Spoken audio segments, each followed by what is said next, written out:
Hey, this is Vu, and this is going to be my question and answer series, and this will be number 4 in that series. And the first thing I'm going to do here is advertise a little bit of a new series I'm doing. It's actually on a different channel with Concussed CS, and it's for people that like the longer videos. I didn't really enjoy doing these hour-long videos that a lot of people actually kind of enjoyed, partially because they take like 5 hours to upload and 4 hours to render and things like that, and partially because a lot of people didn't receive it all that well, although there was definitely a certain portion that really loved it. So I've kind of moved that off to a different channel. I'm doing this series where we'll do half of a map per video, and they're about 20 minutes long each, talking about strategies on the map, talking about setups, talking about things you can kind of do to improve your gameplay on that map. So I'll throw that in the description. Hopefully you guys enjoy it for people that like that type of thing, and if you don't, then feel free to avoid that altogether. Now, as for the questions for this video, I've got 2 of them here. The first one's going to be on my limited info and what are you doing videos. So my most recent video, which was a demo review, where I talked about kind of making sure you always have an idea of what you're doing. You're not just running around the map kind of doing whatever. Now the question is, how can you force yourself to think about what you're doing in-game? In-game, I often do something stupid and right after realize that, but in the moment I panic and just react with my first thought, not my best thought. And this is something that I know a ton of people have problems with, and I've had this problem a million times before. I still have this problem currently. It's really hard to always react with your best thought because there's a lot of scenarios where you need to react extremely quickly. You need to do things in the moment as fast as possible, and you can't possibly go for a second thought. You need to just do the first thing that comes to mind and commit to it. Now, the worst thing you can do here is get this first thought, start doing it, get a second thought, and then go back and try and do that. That's going to give you some indecisiveness. That's going to put you in a lot of bad situations. You definitely don't want to do that. However, the goal obviously is to try and make that first thought your best thought and not even want to go back and change it, even with a little bit more time to think. And what you can do for that is really all you can do for actually is having kind of an overarching strategy and a lot of learning from your mistakes. So it's a little bit of a combination here.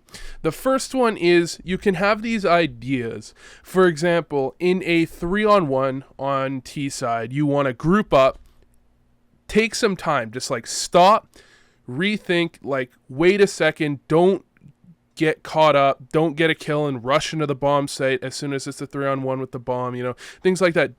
Take a second, relax, group up, go together, take a bomb site, get a free win. You can have ideas like this in a ton of different scenarios. In 5-on-4s, especially on map-to-map basis, you can kind of think like, okay, on Dust 2, if I'm on a 4-on-5 and we're on CT side, I want to get aggressive for information, or I want to do this, I want to do that. And this will kind of limit this in the moment thinking. And I've talked about this in terms of strat calling, but this also works, when you're solo queuing. Having this idea that in these scenarios, I do this, I do this, I do this, I do this. And this allows you to put yourself in the best scenario possible in a lot of these I need to go as fast as possible situations. And this also works in scenarios where, for example, you might be in a situation where your teammate dies at long and you are trying to get aggressive on short. What do you do here? Now, there's kind of a few options. Some of the more common ones might be to smoke off short and go back towards plat, or to kind of push up short and give up long. Both of them have valid reasons to be done. Both of them aren't exactly wrong in the scenario.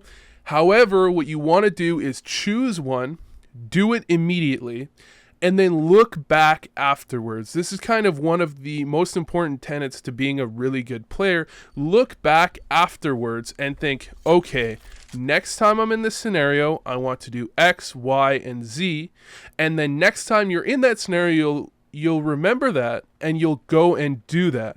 And there are certain scenarios where you can't, even if the same exact thing happens, You might have a different feeling based on a little bit of timings, but generally the same exact thing doesn't happen. You can think, okay, next time if they're pushed up, a certain distance of the way at long, then I want to push short. And if they're not past, the corner at long, then I want to go back to plat. I'm not saying this is the correct thing to do, but this is a way you could play it.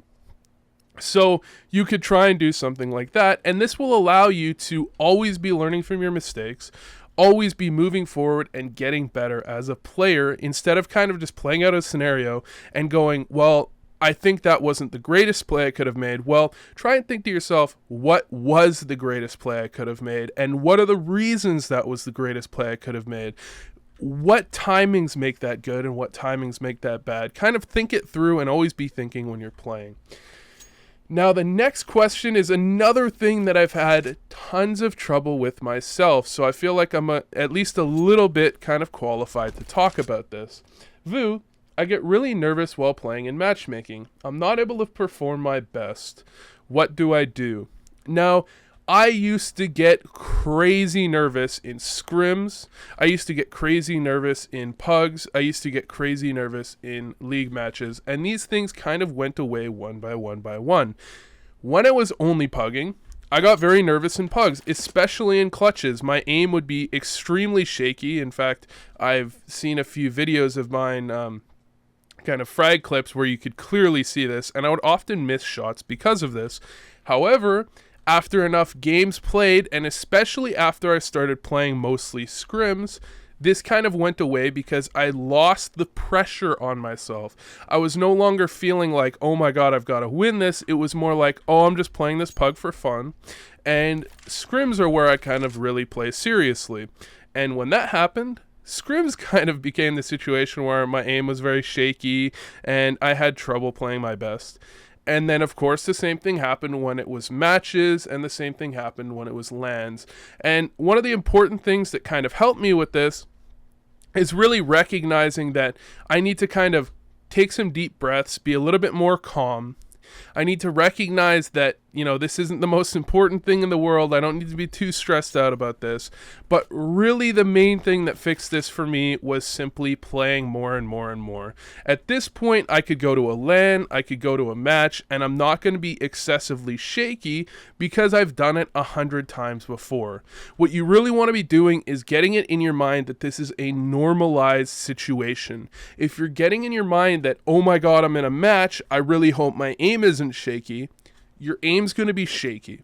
And this same thing goes for kind of thought processes, where if you're thinking, holy crap, I hope I don't choke this is an important match, automatically your thought processes are going to be kind of less accurate because you're already second guessing yourself. You're already thinking, I hope I don't mess this up, or you're already thinking, maybe I shouldn't do this because it's a match. Like even something I do in scrims, maybe I shouldn't get this aggressive because it's a match.